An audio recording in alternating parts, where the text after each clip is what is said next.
How to fix Uber background check issues. Hi everyone, welcome back to the channel. This is Kate here, and on today's video, I will walk you through the most common issues and show you how you can fix if you're trying to drive for the Uber but stuck with the background check problem. So without further delay, let's get started. If your background check is taking more than 7 to 10 business days, you do not have to panic. So first of all, check your Uber driver application or your mail for updates. You can also visit their Checkr candidate portal to see the current status. And if it's stuck too long, you have to contact Uber support directly through the application or through the help.uber.com via browser, and that may help you. And you could also get rejected for something that's not true. So this happens if your background report has error. Now you can dispute the report directly on the Checkr website and also upload any legal document that will prove your case, like dismissal papers or court record.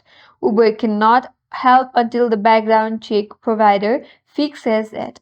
And also, if Uber rejected you for something that happened years ago, you may still have options. So, for that, you have to wait and try reapplying after a few months. If the channel is eligibility, apply for the expungement in your local court and definitely reach out to the Uber support and explain your situation with any proof or rehab or clean record.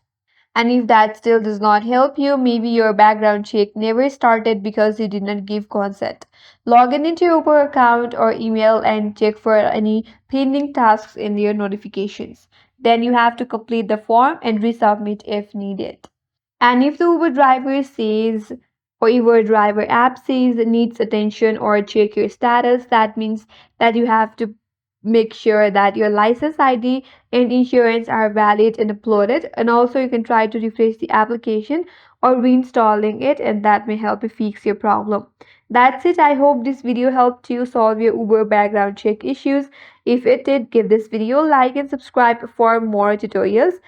Drop your questions in the comment, and thank you for watching. Stay tuned for more videos.